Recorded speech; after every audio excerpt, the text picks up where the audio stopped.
All right, welcome to another episode of Comic Book Squares. We're going to be doing another interview episode this time. My name's Shane. I'm Paul. I'm Ben. And I'm Mike. Let's get this show started.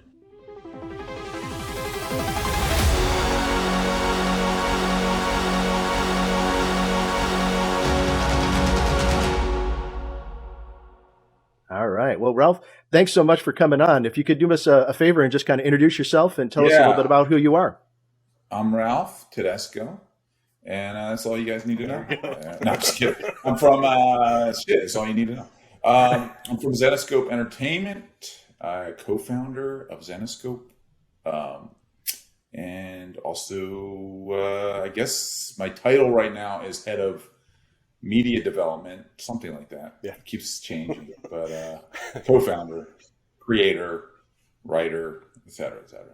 Don't you get to make up your own title as the co-founder? Yeah, basically. Yeah, I don't know. We used to be the editor-in-chief, and now we gave that responsibility to someone else, thank God. So I don't have to deal with that anymore. Hey, we'll dive into these questions, man. We really appreciate you coming on. As you know, we love Zenescope, and you saw our review of your the book that you wrote, All Guts No Glory. So if I can get all the reviews that good, so Casey, who set up this interview, she found this you guys talking about it, and she's like, these guys loved your book, and I'm like, all right. And she's like, I'm gonna set up an interview as long as they liked it. They hated it. Actually, no, that'd be fun too. Because like, this sucks. Why do you suck so bad? Go. Question one. Why did you write this? There would be a much. First question. That would be Why a are you much such a title. bad writer? Yeah. All suck, no glory. All suck. Right. Oh man. That hurts Paul. That was Paul's review. That's an alternate world review. Yeah. So, you talk about you co-founded Zenescope, and I saw this interview with you where you were talking about how Joe Brescia, co-founder, you guys were looking at doing screenplays together and all that stuff early on after college. And then he talked to you about doing comic books and came to you with Preacher to kind of show you that it's a viable, outlet for your creative endeavors. What was it about Preacher that made you reconsider getting into comics? Just the fact that like it was so out there. Like I had no clue, I wasn't a comic book reader growing up, so I didn't know. I just assumed everything was like superheroes. I was ignorant to the sort of the medium.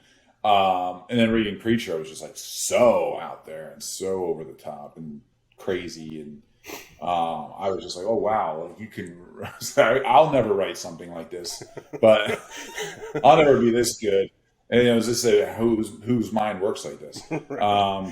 Venice does, but but I think like that was sort of an eye-opening experience, just reading that and just kind of going, okay, I don't have to write. We don't have to write about superheroes because I didn't really know how to do that. At the time, that was my bread and butter. Yeah. Have you taken the kind of the stuff you liked about those kind of books that were outside of the superhero realm and applied it to the stuff you're doing at Zenescope? How did that kind of play out? I think so. I it's hard to say. Like I think I'm mostly inspired by like film and TV I've seen growing up, and books like Stephen King. I'm a big Stephen King fan, and like novels more so than probably comic books. I do read. I try to like keep up with comics now. But I don't know if that's necessarily what inspires my writing, if that makes sense. I think it's more like the stuff in your formative years that you consumed, right? Like I think like definitely there's a hint, like even in All Guts No Glory, I think there's a hint of like that 80s sort of fun, coming of age. Stories we saw a lot in the 80s, and there were all types of coming of age stories in the 80s, obviously. I think that was a big inspiration for writing All Guts. So, like, I think that seems to be what I tend to gravitate toward. Yeah. If you don't mind, I just want to say, it reminded me, like, there's some remnants of, like, Once Bitten. Do you remember that? Once Bitten, yeah. I remember that Jim movie. Carrey. Yeah, and I saw that. I was probably a kid. I was a kid watching that movie, and it was like always on, like whatever HBO or whatever. Back in the day, they just put the movie on loop, and you didn't really have you just wait for your movie. So like I think I saw Once Bitten probably like 20 times. So maybe, and then you don't want to imitate stuff exactly. Right. Yeah. But there definitely is, like, if you've seen Once Bitten, you're like, okay, there's this woman vampire, and she's like, so there are probably I'd say definitely some inspirations drawn from that movie. Yeah. As well as other movies like, there's a couple, and I can't, some kind of wonderful, is that what it's called? Yeah. I don't know if you guys remember that movie with, that was a big one. I saw when I was a kid. That always stuck with me. Eric Stoltz, if you guys remember that movie. Yeah, that's a good. Mm-hmm. Yeah. So there's some. There's definitely a lot of those types of '80s vibes in this series. Near Dark and Lost Boys were two that came to my mind. Lost Boys, yeah, of course. Another favorite of mine. So yeah, definitely. Like, I was a big movie buff, especially when I was a kid growing up in the 80s and 90s, for sure.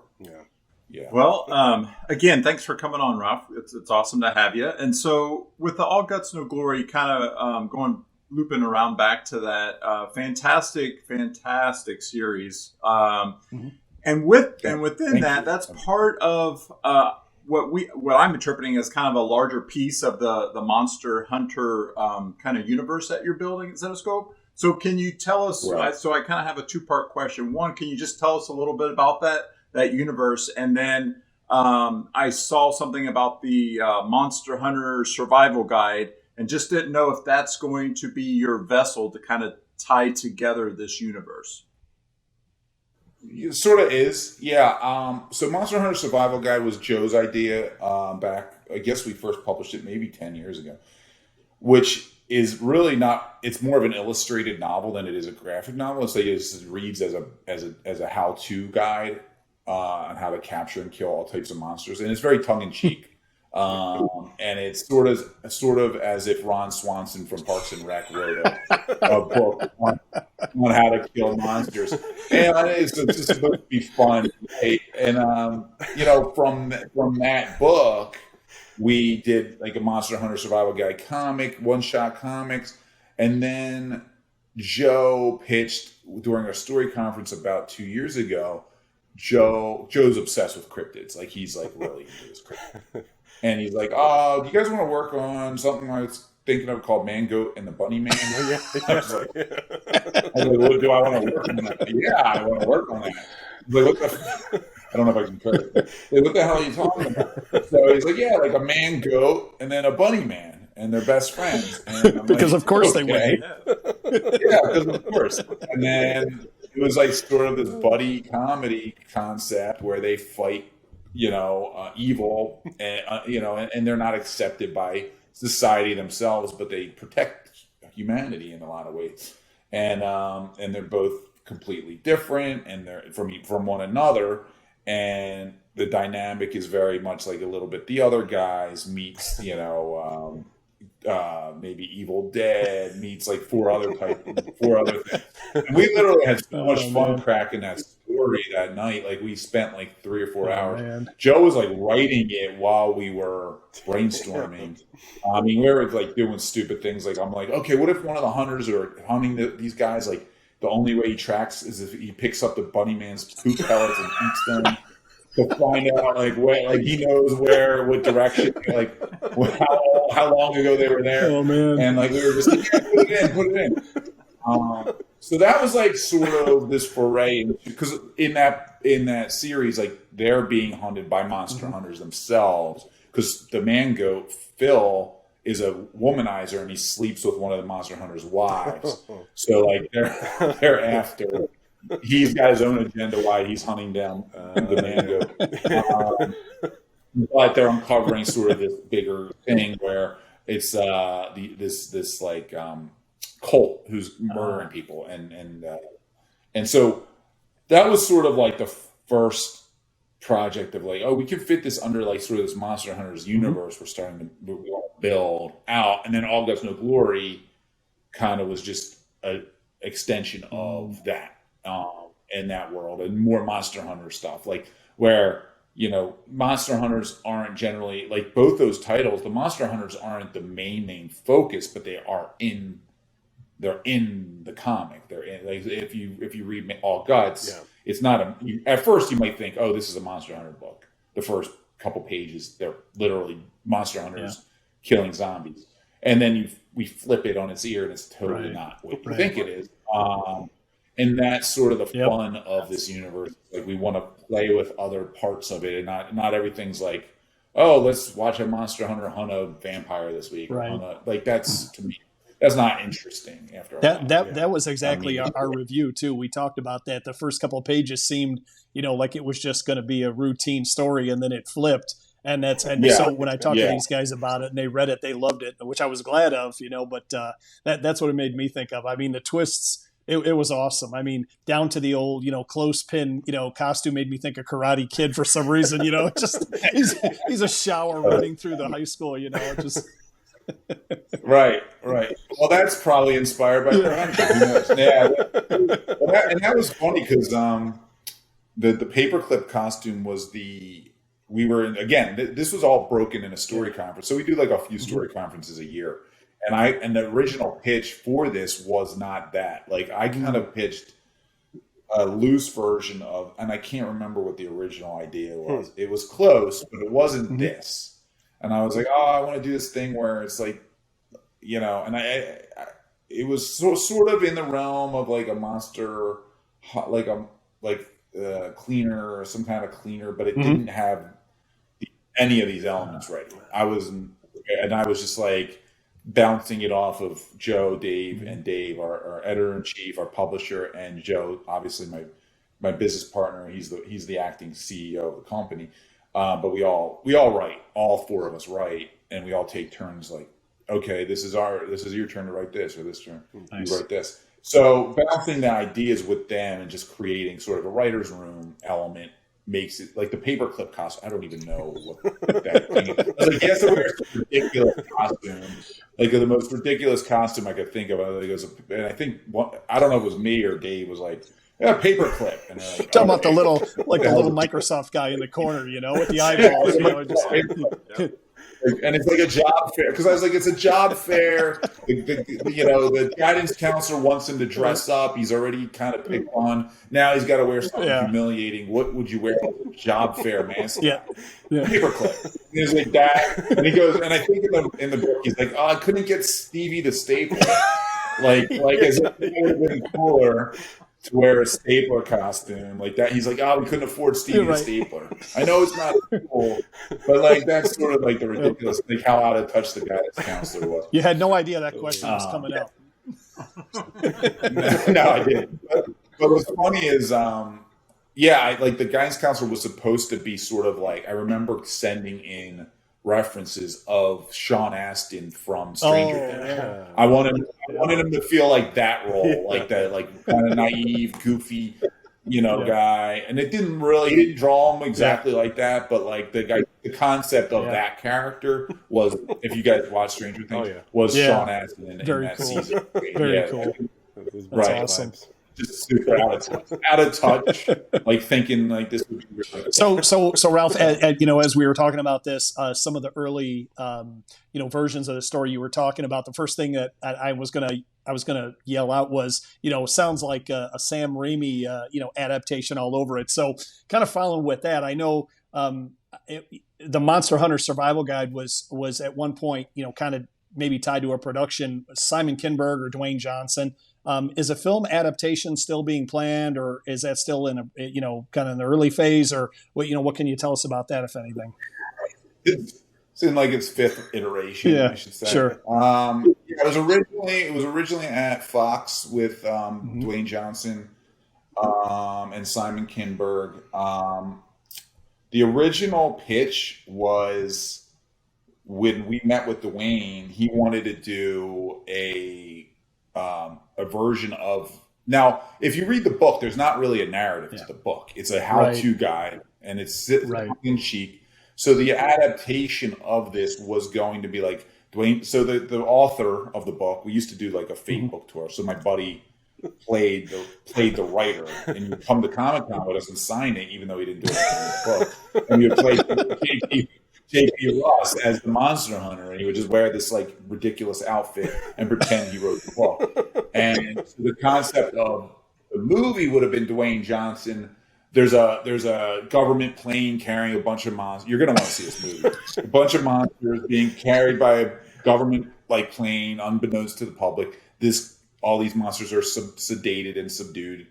It goes down in like rural Pennsylvania, and the monsters get loose, and they have to call in J.P. Ross, the monster hunter, to round up all these monsters before they reach like populated area.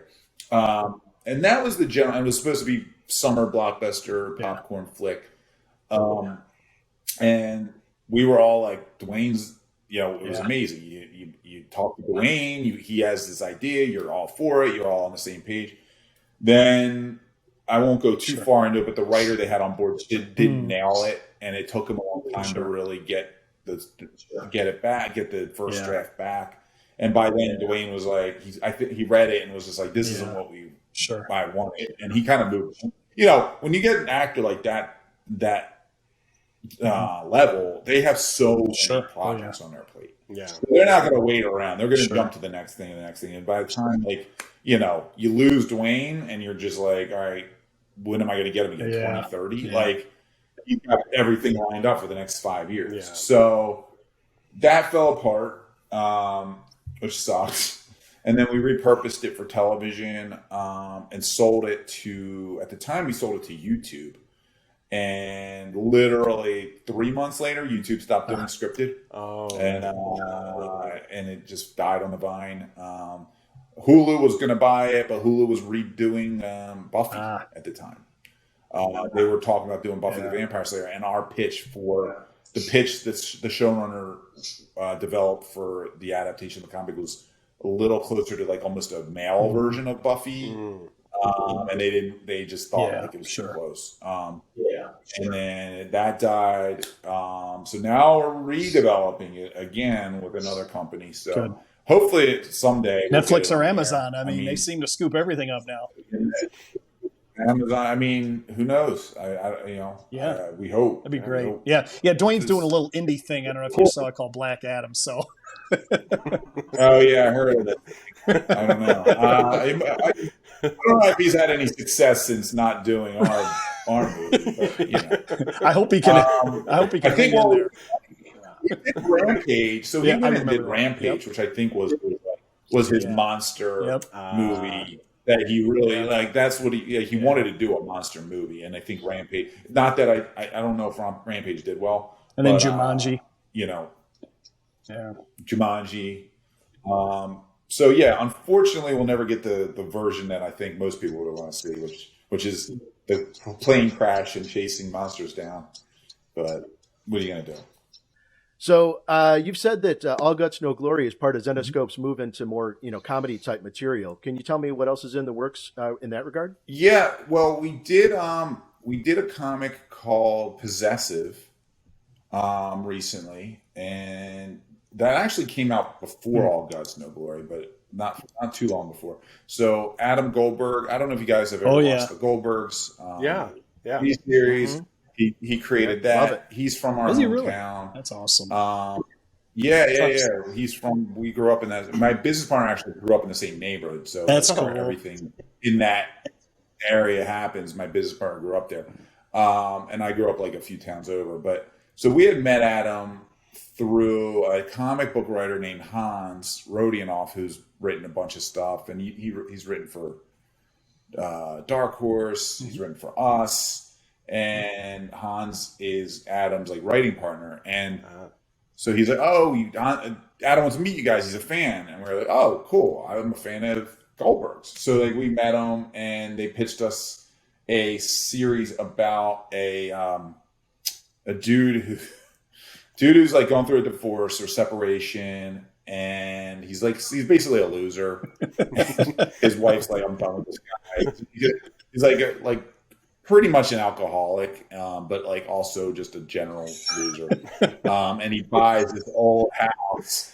And he buys this like old house, and like he's like, I'm gonna fix up this house and impress my family, my ex-wife, and so he buys this old house, realizes it's haunted, finds like this like legit like grudge ghost, like scary freaky ghost like that comes out and starts like stalking him, lives in it, and long story short, he ends up sleeping with the ghost. Nice. Yeah, you know, and she's like killing people who come there, and like, kills like the workers who come in. And he starts nailing the ghost because he's like so depressed. And then they start having like, she falls in love, but then he's becoming like a better version of himself because she's giving him confidence. And so then the wife takes notice of like, oh, my estranged husband's kind of like, he looks healthier. He stops drinking. He's got his life together. So he wants to reconnect with the wife. And of course, like the ghost isn't thrilled with that concept. So the shit hits the fan. So they pitched me that, and I was like, dude, that's hilarious. Like, why would we publish that? So they wrote and published. We wrote and published that. Though they wrote and published that, we didn't have to give them too many notes on it. Like they're really, I mean, they're professional writers, so it's easy to give them notes. Like some people, you just don't take notes. Well, some writers, you're like, oh my god, like, but they're like good writers. You know, a few notes and they're off to the races. Nice. But so we did Possessive. We published that about a year ago. What else? We have. Do we have any other comedies coming up that are imminent? I can't think. Oh, Mango and the Bunny Man Part 2 comes out in July. So we'll probably be like one or two comedic titles a year, and they're always like horror comedy or, you know, supernatural comedy, because you can't just do a straight, as you guys know with the comic books, you can't just write a straight comedy. It's hard because it's already hard to write comedy in comics, to be honest with you. Like, it's hard to get, because you don't have the actors kind of doing the looks you kind of see in your mind, or doing like certain things that you have to be a little bit more creative when you're writing comedy, I think, for comic books, for sure. Yeah, I would imagine, because you like actors bring part of the comedy, right? Like with their timing. Like I write one line. If I write a line that I think's funny, you know, and it's not like you're hoping the reader reads it the way you're hearing it, or that you think the writer, the actor would deliver that line, or the look an actor might give when they deliver a line. And sometimes the artist will nail it themselves, and you're like, okay, that's perfect. That's the perfect look. But that's hard. So like, I think there's a challenge with, like, even with All Guts, like both my publisher and my editor were like, it's not as like, we thought it would be even more crazy, funny, over the top. And I'm like, guys, like, I don't think we can do what some of the things that we wanted to do, like, that we think are funny in the room, and make that land the same way. I was like, I think it has to be written this way. Yeah, it can't be too silly, because people are just going to not get a lot of those jokes, and it's just going to come off hokey. I thought it was still funny. Yeah. Like, I was laughing while reading. All Guts was. Yeah. Okay, good. Well, that's we got it. It was. I was and I tried laughing and all that. some of the physical humor stuff. Like some of the physical humor stuff, you're like, okay, like the werewolf. Like he has a scene where the werewolf is like, he's gonna train Jimmy how to fight monsters, and he gets his buddy who's a werewolf to like, and he's peppering with paintballs, and he hits him in the nuts. And I'm like, this is loved so it. stupid. But I was like, at the same time, like, you know, you're getting a paintball shot at the werewolf's nuts. Like, how can you do it? He was mad too. He was mad. I don't know. Like, it's either gonna, you know, people are gonna enjoy this or think it's very sophomoric, but whatever. Why not both? Just go for it. Why not both? I mean, Dumb and Dumber is one of my favorite movies ever, and like, it's hell yeah, one of the funniest movies ever, and it's so stupid in so many ways. California.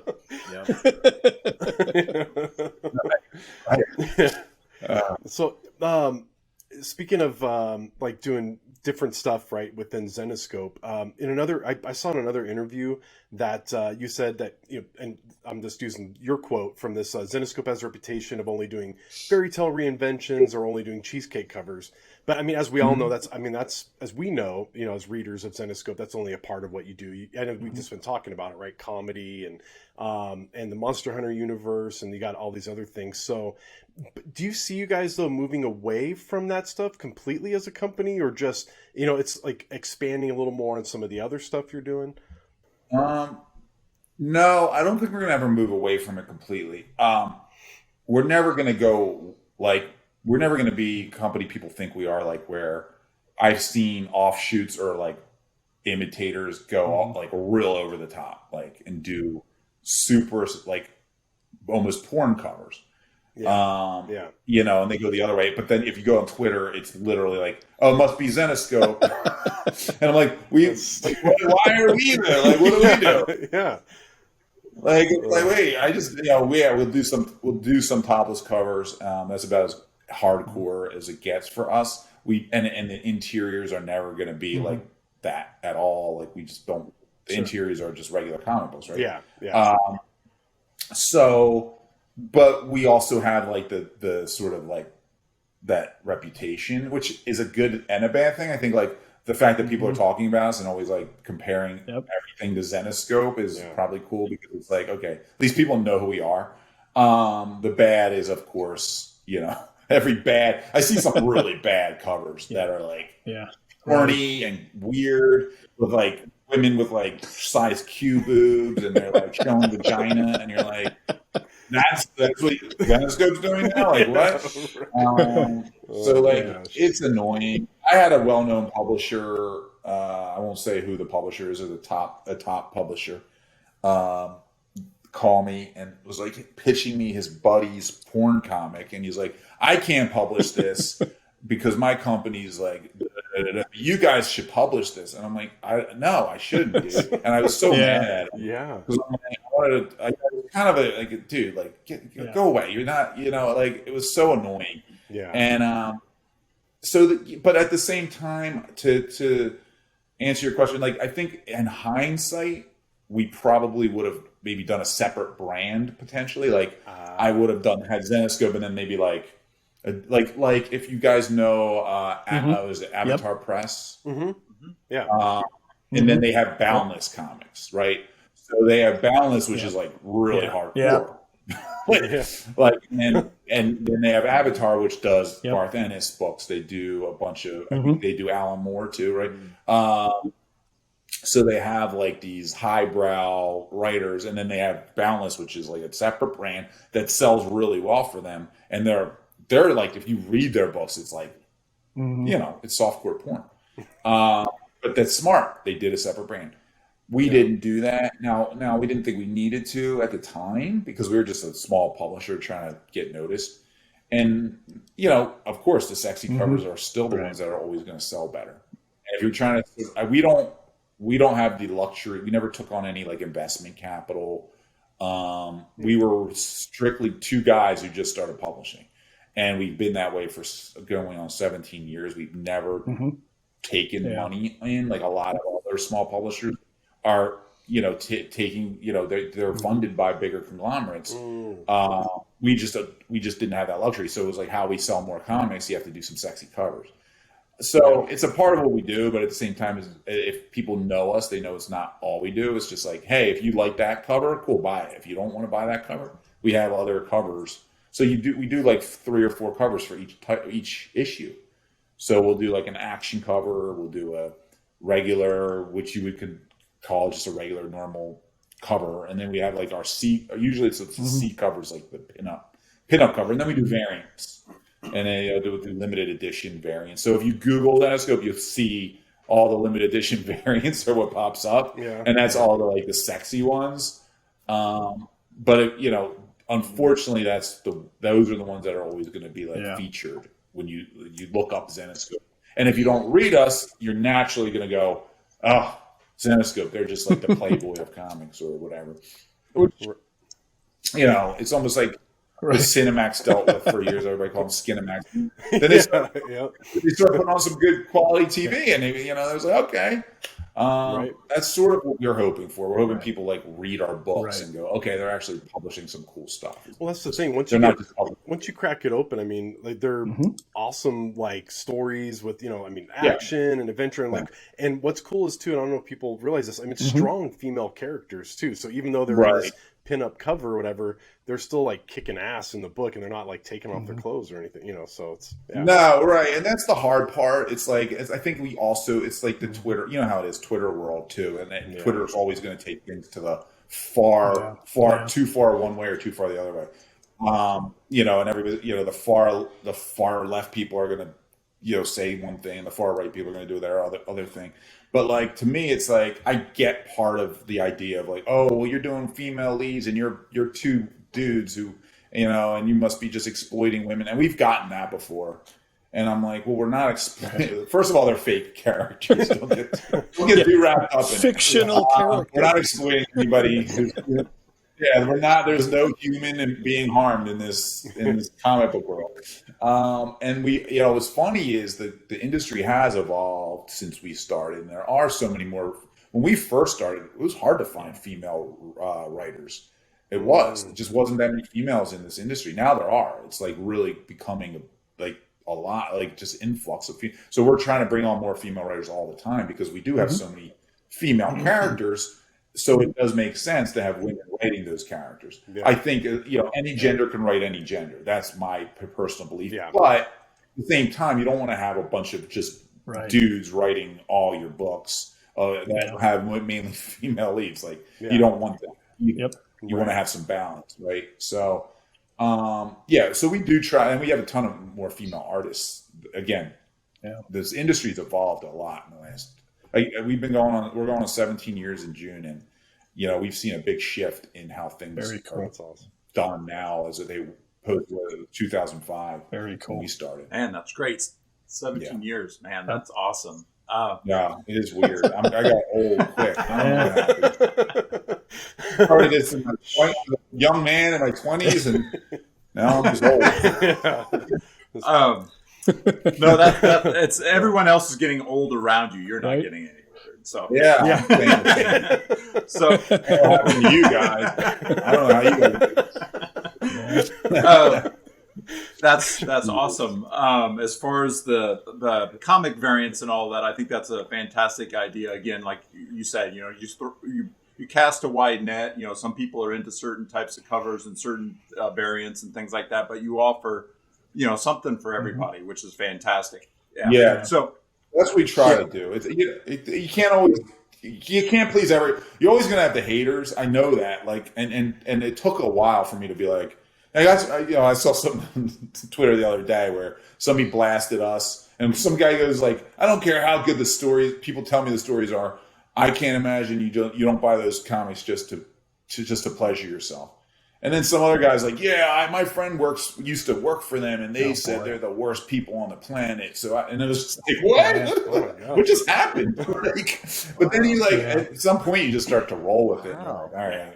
That would have bothered me so much more 10 years ago than it does now. It was like people are just going to make up their own assumptions and say their own things. And I'm like, as long as people are talking about us, I guess it's a good thing. I don't know. So no such thing as bad press sentiment, I guess. No, I guess not. Some things. Harvey Weinstein. That's where you want to. I don't want that. There you go. Draw the line there. Harvey Weinstein of comics. No. I'm gonna shift gears on you, Ralph. I want to kind of come back to. I know we've been talking about the Zenescope's obviously been very successful through the years. A lot of the story arcs, a lot of the different type of genres that you've brought. Let's go back a little bit. Talking about things like Van Helsing, which became a very successful show on SyFy, and just kind of maybe what you learned from that and what projects. I know you were talking a little bit about. Kind of these adaptations and ideas for things like what you're talking about with Mr. Johnson, right? As far as, hey, let's think Netflix, or let's think that. Like, what lessons did you learn from Van Helsing, and then what might you be looking at possibly doing in the future as far as film? Well, let's see this. Don't try to be nice about this. The problem, what I learned with the Van Helsing thing wasn't the fact that it wasn't necessarily the fact that yeah, if you watch Van Helsing TV series and you read the comic book, they're vastly different. Like they really didn't take much. When we sold it in the room, and they literally asked Joe and myself to rewrite. They're like, can you? We like the character. They didn't even read the book. They had no idea what the book was. And they were like, we love this concept. This is a great concept. We want it. We want to do something. But we want, and then the guy who bought it, I won't say his name. He's not even at SyFy anymore. He wanted to change. He just had all his own ideas, and he was the guy. He's the dude who's making these decisions. He's like, I want to do this. I want to do this. And he's throwing them at us. And we were like, okay. And he's just like, will you guys write up a new treatment for with all these ideas? I want to make it post-apocalyptic, and I want to do this. And it was like, oh, the comic's nothing like this, but we'll do that. So we wrote up a treatment and sent it over, and they were like, cool, this is greenlit. It was the weirdest experience because nothing happens like this. Nothing happens like this ever. There's usually one extreme. This was the other extreme of what the hell versus oh, we're going to develop it for 3 years and take 1 million notes, and then we might make it someday if you're lucky. This was rewrite everything and send it over. Okay, it's greenlit. And then literally they just went off, they got Neil LaBute to showrun, who is a huge, if you know who Neil LaBute is, he's been around forever. He's a playwright, done a ton of movies, nothing really in the supernatural realm, which is weird. And then he took that and did his own spin on it, and they just went in their own way, and me and Joe had some involvement, but not really at that point. And we kind of just were like, cool, we have a show. We're producers, and we had some obviously say in what happened, but it really wasn't nearly as involved as we'd want to be in the next project. So that's when I started taking over the film and TV development side, where if we do something, we're now involved. We are actively involved in the development. Now that doesn't mean it's not going to change from the comic book. We know most of the stuff you adapt is going to change. A lot of it will change, and it has to. But as long as we have a say in what happens and an active role in that stuff, that's what's important to us. So did I answer the question? Right. Yeah. I think So we constantly are developing. We're developing different projects at all times. Like I told you, Monster Hunters Survival Guide, that's been optioned 4 times. But it still hasn't been made. Yeah. So it's hard. It's very difficult. We had a series called Return to Wonderland. It's our Wonderland series that was first published in 2007. Yeah. Huge hit for us. They really put us on the map as a publisher. Yeah. Mm-hmm. Dark version of Alice in Wonderland. Alice is a grown woman who's suicidal. Her daughter is resentful toward her mother because she thinks her mom's just crazy. And the daughter ends up going to Wonderland, and we find out it's a nightmare realm. It's not it's not the regular Wonderland story you've heard. Huh. And it became a trilogy, and it became very big for us. And we sold that. We had an awesome script written by a writer named Steven Susko, who wrote the original Grudge movie. He's written a bunch. Steven's awesome. It was one of the best pilot scripts I've ever read. Really. Hard, American Horror Story meets Alice in Wonderland. Nice. It was at a network. Networks was sold. We had a 7 studio bidding war when we first sold it. So we had a bidding war on it. This was before the script was written. Then script gets written, didn't sell because Alice in Wonderland, the TV show, the spinoff of Once Upon a Time. I don't know if you guys remember. That was coming out, and we pitched during the same year that was coming out. Nobody wanted to touch it, even though it was completely different. And then nothing happened with it for 5-6 years. It was just dead. And then one day I get a call from a major network, and they're like, we read this script. We love it. We want to make this show. And they hired the writer to write the second episode. And in the time that was going on, and the negotiations were so complicated because it was another Another studio owned the rights to the script. Took like 8 months to negotiate everything. By the time everything closed, the same week, the head of the network left, and new head came in and just wiped the slate clean. I mean, it was like, what are we? Like, I was like, what are we doing? Like, if that's TV development. It was like, I thought that would get made. I was like, oh, they already commissioned a second episode. Like, this is going to get made. Yeah. And it was a major cable network. It was a cable TV network. It wasn't a streamer, but it was a cable TV network. And it was when it fell apart, I was just so bummed. You know, it got a second life out of the blue. And like, that's the stuff that happens with, we've had so many of those types of things over the years. Like, I could tell anybody wanting to get into the TV business, like the movie business, it's just really hard to get something made. So we're at the point where we're like, let's make we're going to make our own movie. We decided. So there you go. We're just going to start making stuff because it's everything, leaving everything in other people's control. Just, you never know. Zenescope Studios, huh? That's awesome. Yeah. Nice. Yeah. I mean, we're working toward it. That's a great idea. If you guys got a few bucks to throw us, that'd be cool. Yeah. We could say like $5-10 million for the first movie. Oh, yeah. For you, I figure, we got that covered. Do you take Zelle or Venmo? Yeah. Do you take crypto or NFTs? No, cash. I'll take cash, whatever you want. So Ralph, to bring it back to comics, obviously, you love being a storyteller. Was there an early story that maybe you designed as a kid, or you'd maybe scribble down anything that might have made it into a Zenescope title that you guys have today? That's a good question. Thank you.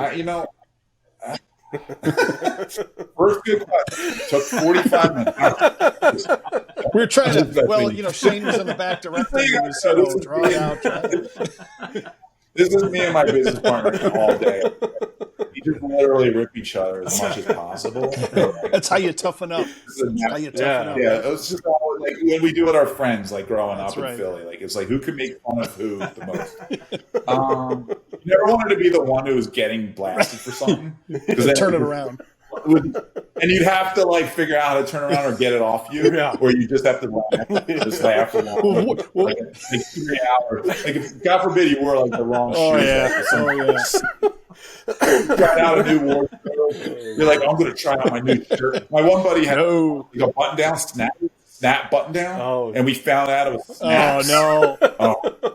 Remember? You want to know how many times the shirt was open that night? Remember the shirts? Remember the shirts with the little hoop on the back? Oh yeah, the hoop shirt. Yeah, that's a bad idea. Yanked in the hallway. Yeah, it's not good. Not good. What was the I don't think there was. It was the only good one. I yield my time. Was there a story maybe that you had down, when you were younger before you got into the business that might have actually made it into a Zenescope title now? Anything that you might have used from your past? I think there's probably been like elements or like characters, pieces and parts, probably.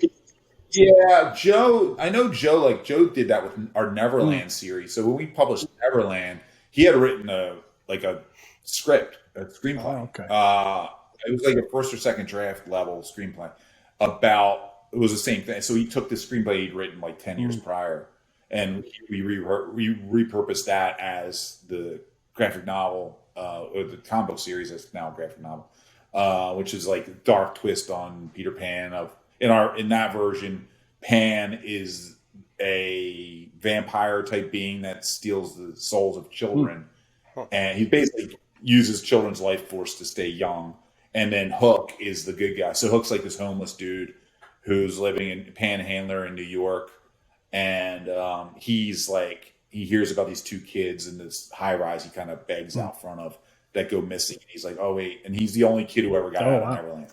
So he has to go. He has all this trauma from it. He lost his hand in Neverland, and the kids call him Hook because he has a hook hand, and he has to go in to help save this woman's two nephews. And that was the script, and we just repurposed it as the comic book, and it actually did really well for us. So Joe's done it with that. I don't think I've ever done. I did publish something that I wrote when I was bartending, when we were really in our infancy stages of just starting in Zenescope. We didn't even have anything yet. We were just talking about publishing, and I wrote this story on a bunch of napkins at a bar when I was bartending in LA. And we published it called Sins of the Fallen, and we never finished it. We only got to 4 issues. And now people still clamor for the rest of the series. We probably launched it too. We launched it too early. Like, you know, it was like Grimm Fairy Tales. When back then that was our big release, and Since the Fallen came out, like I think right the same time, and we didn't have the infrastructure there to like support that title because it wasn't making money at the time. So yeah, that's probably the closest gotten, like writing story elements on a napkin, a bunch of napkins. Where are those napkins today? Do you got them framed like the first dollar bill? You know. That's right. I don't, man. I don't have. I'm not a hoarder at all, so I throw out everything. Kind of sad. Right. I'm not. Like, I wish I had them somewhere. Yeah. Thanks. Yeah. Good. Nice. Well, listen, Ralph, I know we had a few more questions kind of listed on what we had sent over, but we're going pretty long on this, so I'm thinking this is going to be our last question. If that's all right with you. Well, we're going up on an hour, so I don't want to take away your whole Sunday. I got to live with it. We could do this all day. Your wall is too distracting. Like, listen, there was nothing wrong with your mic, Ralph. I'm just trying to get you